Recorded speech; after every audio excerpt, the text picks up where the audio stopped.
Welcome les amis, on se retrouve pour le Match of the Day édition NFL. Et au programme du jour, nous allons parler du match d'ouverture de cette saison 2016 de la NFL. Ce même match qui avait clôturé la saison 2015. Il s'agit bien sûr des Carolina Panthers qui se déplaceront à Denver affronter les Denver Broncos. Un match qui aura bien sûr une saveur assez différente donc, du dernier match pour l'attaque des Carolina Panthers. Après la défaite qu'ils ont sévèrement pris donc lors du Super Bowl avec la correction défensive tout simplement de Denver. Donc bien sûr un match à suivre des deux côtés du terrain. Un match qui a été présenté pendant les 6 derniers mois, c'est-à-dire pendant toute cette intersaison, comme une grande revanche, un grand rematch. Ce à quoi Cam Newton, bizarrement en interview, refuse d'admettre. En effet, donc le quarterback des Panthers a admis que ce match contre les Denver Broncos n'était pas un rematch, que ce n'était pas un match comme les autres, certes, mais qu'il allait le prendre comme le prochain match et pas comme la revanche. Que voilà, pour lui, c'était le match qui allait suivre comme n'importe quel autre match important de la saison. Ces propos n'ont bien sûr pas plu donc au journaliste d'ESPN Stephen A. Smith qui lui a sévèrement répondu que cette attitude n'est pas une attitude qu'il veut voir. Il a ensuite donc dit un paragraphe assez surprenant, un paragraphe donc que je vais vous lire et qui, vous verrez, était assez violent envers l'attaque et le quarterback surtout de Denver. Donc il a dit Cam, ce n'est pas l'attitude que j'ai envie de voir. Bien sûr que ce n'est pas vraiment un rematch. Bien sûr que nous ne sommes pas actuellement au Super Bowl, mais ce n'est pas juste un nouveau match. Tu as quand même perdu le Super Bowl.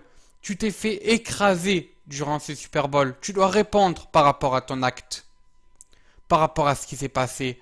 Ta défense n'a pas perdu le Super Bowl. Non, elle a fait le job.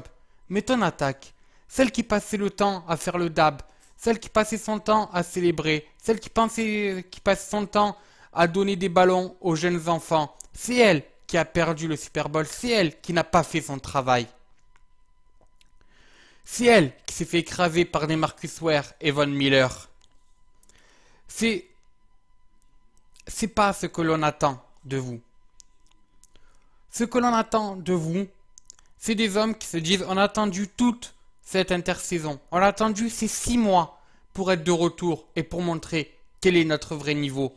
C'est ce qu'on a envie d'entendre de votre attaque. C'est ce qu'on a envie d'entendre de toi, Cam Newton. Donc on a des propos assez sévères quand même donc de Stephen A. Smith qui remue un peu le couteau dans la plaie donc de Cam Newton et de son attaque par rapport à ce qui s'est passé lors du dernier Super Bowl. Justement, donc parlons-en donc de ce dernier Super Bowl, car on est obligé d'en parler. Il n'y a pas eu de match entre les deux, il y a juste une intersaison avec de nombreux transferts, de nombreuses modifications d'effectifs. On en reparlera d'ailleurs vu que c'est important à souligner. Mais on se rappelle que lors de ce Super Bowl, le front seven des Denver Broncos, avec notamment des Marcus Ware et Von Miller, et Danny Trevathan derrière, c'était vraiment occupé de faire le boulot, c'était vraiment occupé de venir percer la O-line donc des Carolina Panthers et tout simplement de venir mettre une grande pression, un gros pass rush sur donc Cam Newton qui des fois n'avait même pas le temps de lancer. Et à l'inverse, on a vu une attaque des Panthers qui avait la trouille. Clairement, faut dire ce qui est.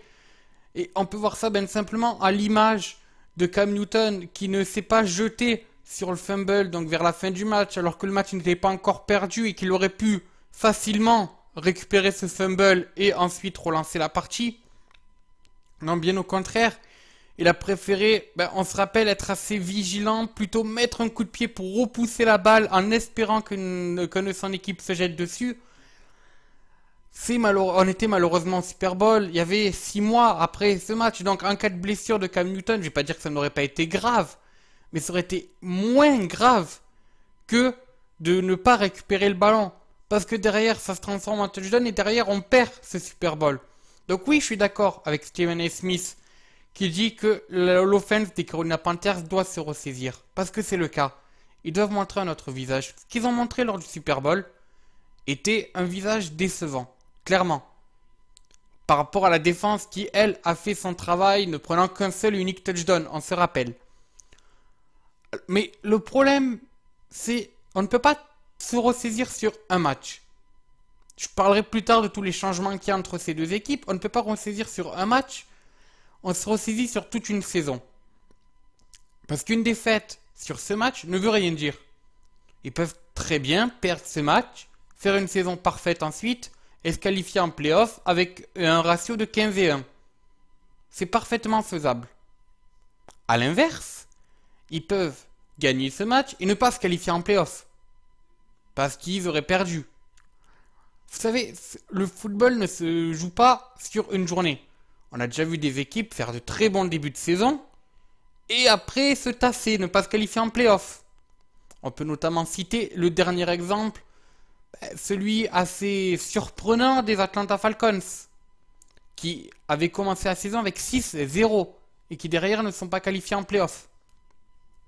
A l'inverse, on peut citer l'exemple des Seattle Seahawks l'an dernier, des Patriots il y a 2 ans, qui eux ont fait un début de saison assez décevant et qui malgré tout sont qualifiés pareil pour Kansas City l'an dernier, début de saison très décevant. Derrière, ils enchaînent 10 victoires d'affilée, ils se qualifient. Donc, la première journée n'est pas gage d'une qualification ou non en playoff. Mais c'est sûr que les fans et les médias attendront pas 2-3 journées. Si les Panthers reperdent ce match, se refont dominer par la défense des Denver Broncos, bien sûr que les médias seront tyranniques dessus. Bien sûr que les médias et les fans commenceront à tout simplement se plaindre de ce qu'ils voient. Parce qu'on connaît les fans aux États-Unis. C'est les mêmes que les fans de foot en France. Tant que ça va, on peut être le meilleur atout possible. Mais quand l'équipe va mal, quand on enchaîne les défaites, on peut être un des pires désavantages qu'une équipe peut avoir. Et c'est pareil pour le football américain. Donc, certes, si ce premier match est perdu, ce n'est pas grave pour les Carolina Panthers, mais c'est mauvais signe. Donc, ça serait une affaire à suivre. Cependant, je suis d'accord sur les propos de Cam Newton comme quoi ce n'est pas une revanche, que c'est un match comme un autre match important de cette saison. La raison est que déjà, on ne soit pas au Super Bowl. Et comme je l'ai dit, l'avenir du Super Bowl ne se joue pas aujourd'hui. Ces deux équipes peuvent très bien se retrouver au Super Bowl dans 6 mois, il n'y a aucun souci. Comme aucune des deux équipes ne peut se qualifier en playoff. Pour autant, ça ne va pas jouer ce soir. Une qualification en playoff d'une de ces deux équipes. Mais une option peut être prise en cas de défaite sur une non-qualification. Parce que justement, ces deux équipes affronteront des équipes qui sont similaires à leur adversaire tout au long de la saison.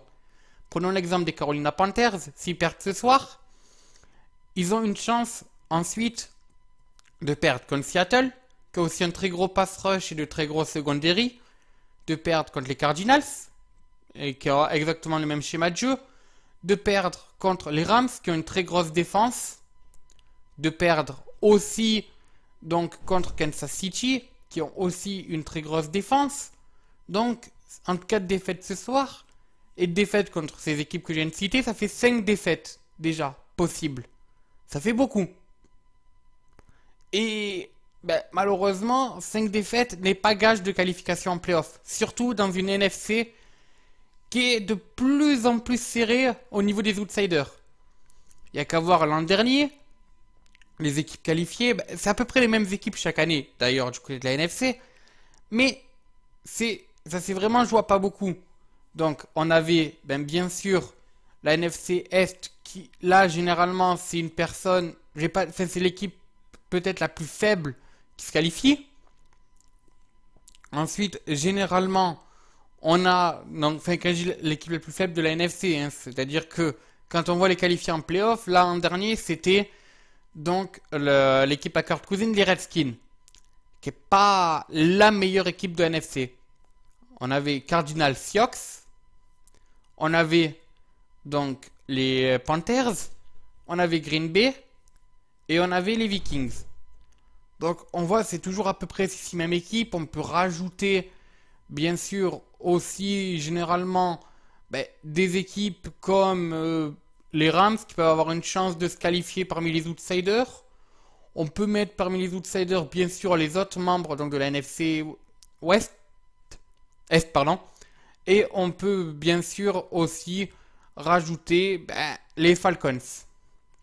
On a un peu, voilà, les 10 équipes généralement qui se qualifient en playoff, enfin qui ont des chances de se qualifier en playoff, les meilleures chances de se qualifier en playoff en NFC. Donc on voit que c'est une bataille qui fait rage entre ces 10 équipes. Puis au-delà de la qualification en playoff, il y a aussi le rôle de jouer ou non les playoffs à domicile. On sait que par exemple, les Patriots, généralement quand ils jouent les playoffs en domicile, ils gagnent toujours la finale de conférence. Donc là c'est pareil, c'est est-ce que les Carolina Panthers ont la possibilité de pouvoir jouer ou non les playoffs en domicile. En cas de 6 défaites, ils ne le pourront pas, clairement. Même en cas de 6 défaites, ils seront sûrement dans les seconds qualifiés, donc sûrement dans les wildcards, donc un match de plus. Donc c'est vraiment un enjeu sur ce match au niveau des matchs futurs. Comme ils peuvent apprendre de leurs erreurs, et justement, s'ils perdent ce soir, voir où ils ont perdu et comment gérer donc cette défaite pour aller de l'avant et gagner les autres matchs contre ces équipes qui ont un style de jeu qui se rapproche de Denver. Pareil pour Denver, ils affronteront tout au long de l'année des équipes qui ont le niveau des Carolina Panthers, qui ont un style de jeu qui se rapproche des Carolina Panthers. Et donc là pareil, en cas de défaite ce soir, il faudra ne pas se laisser abattre et trouver ses erreurs pour limiter 4-5 défaites de plus. Donc voilà où est l'enjeu de ce match. Et surtout l'enjeu de bien commencer la saison, de prouver que l'on est présent. Ça va être un match très beau à voir, sûrement. Mais un match qui, comparé au Super Bowl de l'an dernier, aura de nombreuses différences. Et de nombreux enjeux en moins et en plus. Déjà, un enjeu en moins, c'est qu'on ne joue pas le Super Bowl, on ne joue pas le titre sur un match de début de saison. Par contre, comme je l'ai expliqué, on joue peut-être un momentum, tout simplement, et une confiance pour la saison à venir.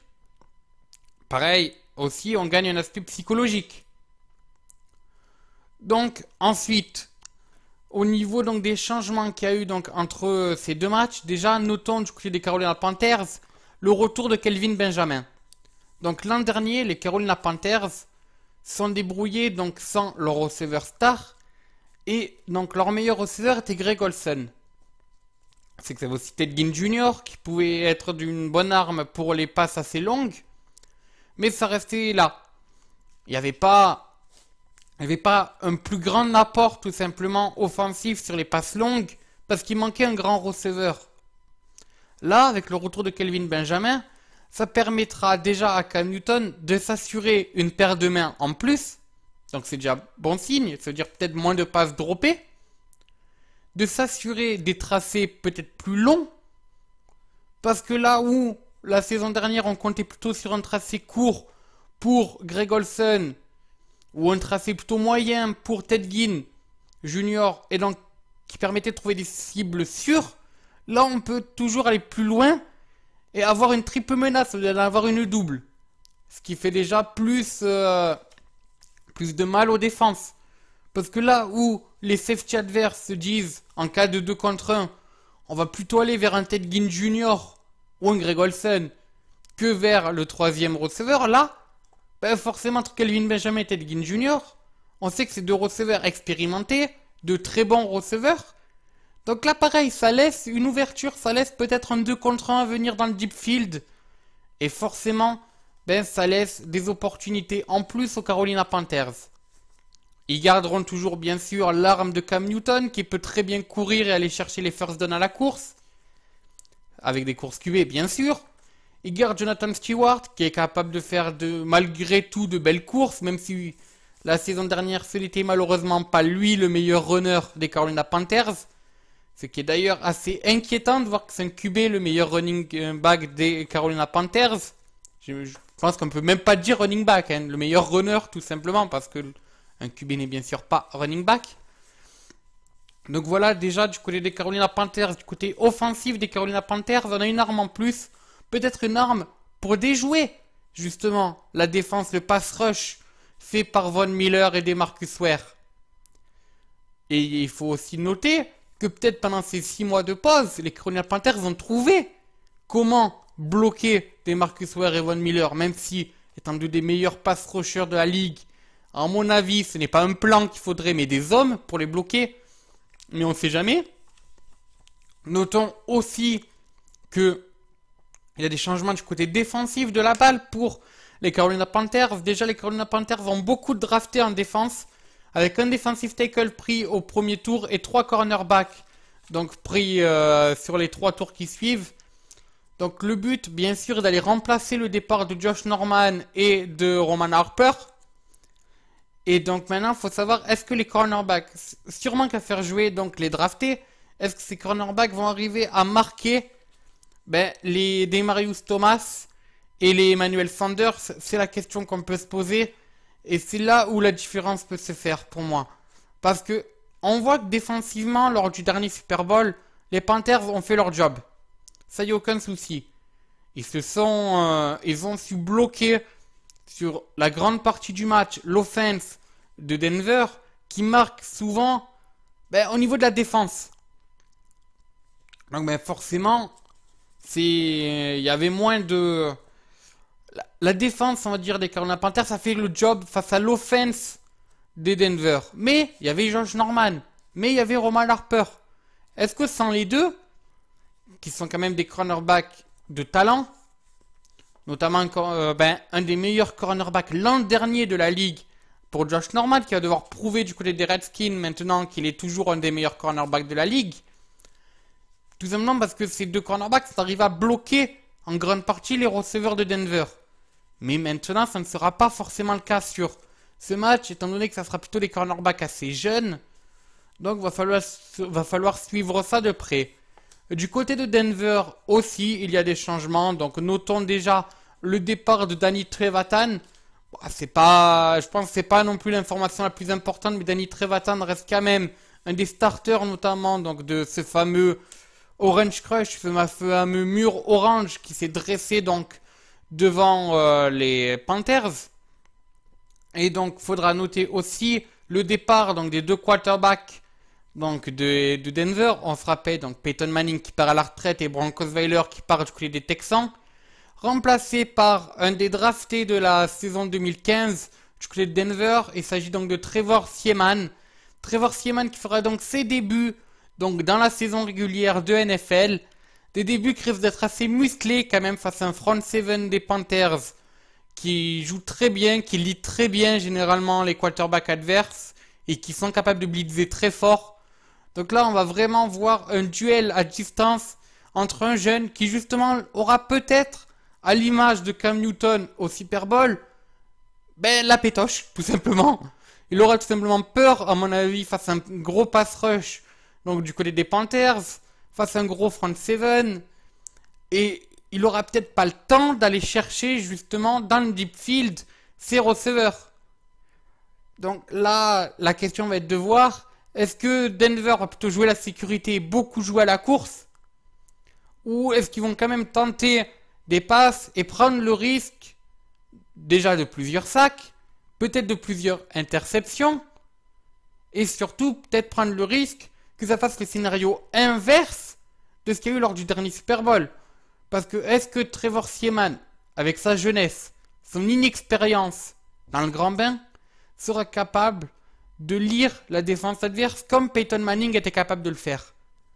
Parce que Peyton Manning, même s'il n'est pas à son meilleur niveau, ce qui était le cas la saison dernière, reste quand même une arme parce qu'il est capable de lire la défense adverse. Il est capable de savoir où la défense adverse va plutôt défendre. Il va être capable de savoir ça va être plutôt une zone coverage ou plutôt une main coverage. Pareil, si une zone, il est généralement capable de savoir qui va dézoner pour venir blitzer, qui va plutôt prendre quelle zone. Tout ça, il est généralement capable de le lire, Peyton Manning. Et quand il n'arrive pas à lire, il est capable d'aller courir aussi. On l'a vu lors du Super Bowl, on l'a vu lors des matchs précédents aussi. Donc forcément, ça reste là aussi une arme, malgré tout.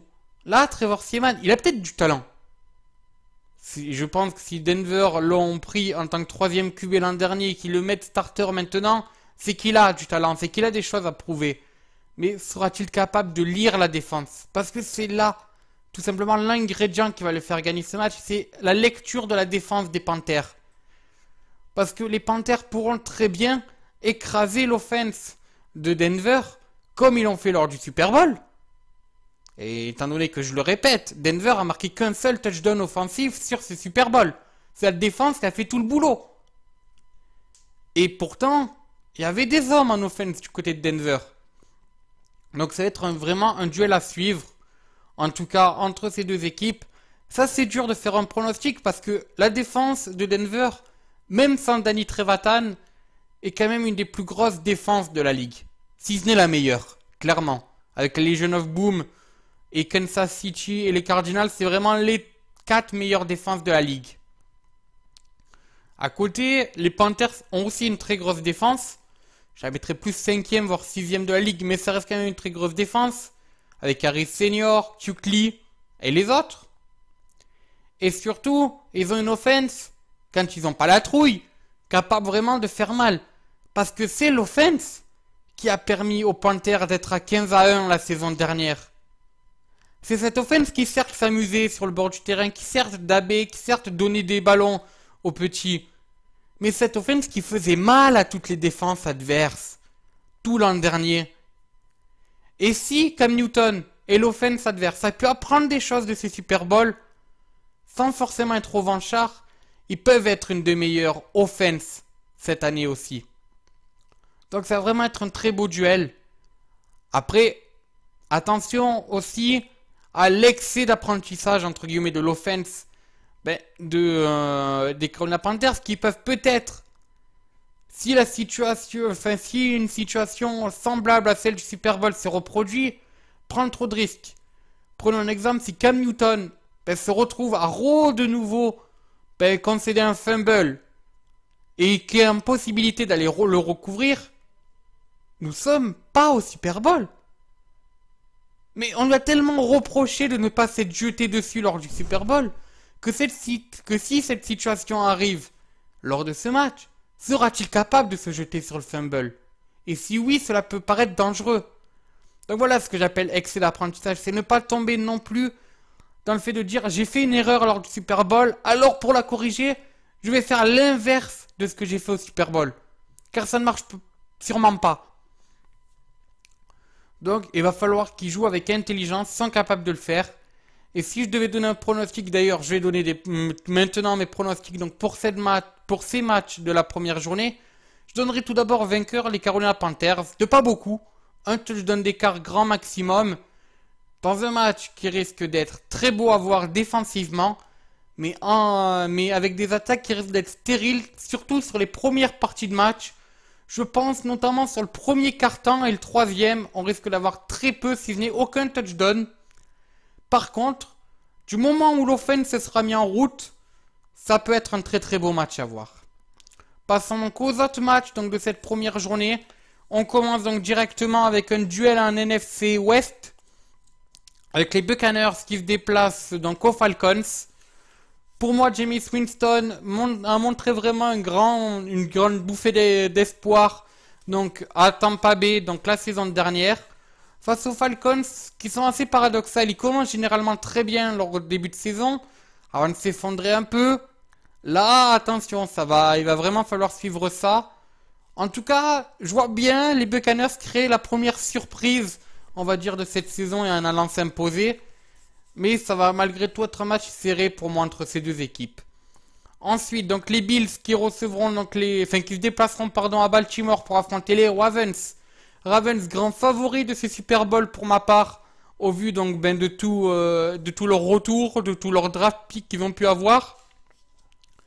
Et qui vont faire face certes à une grosse défense des Bills, mais des Bills qui n'ont pour moi pas encore le niveau des playoffs. Ils vont essayer de le prouver cette année.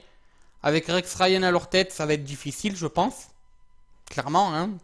Mais ils peuvent quand même créer la surprise. Par contre, je les vois mal gagner les Ravens. Donc victoire des Ravens, sûrement de beaucoup, à mon avis. Ensuite, les Bears qui se déplaceront chez les Texans. Bon, les Bears, cette pré-saison, face aux grosses défenses, on les a pas vus.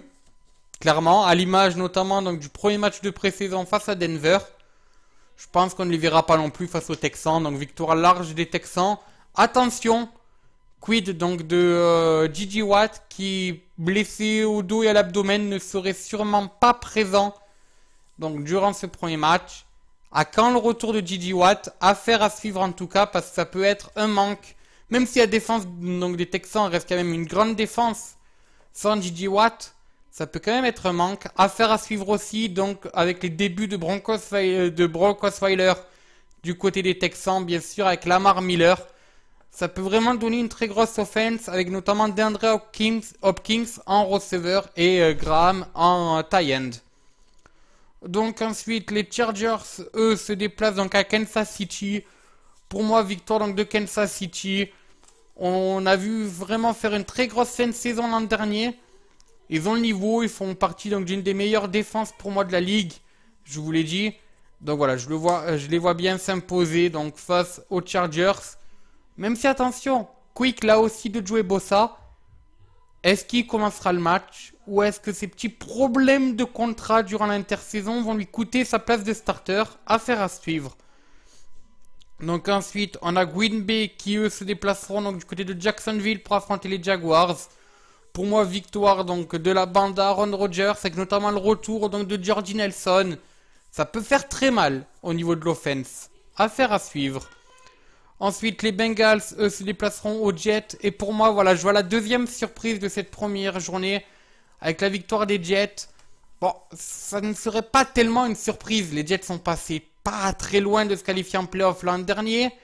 À une interception de Ryan Fitzpatrick, je le répète.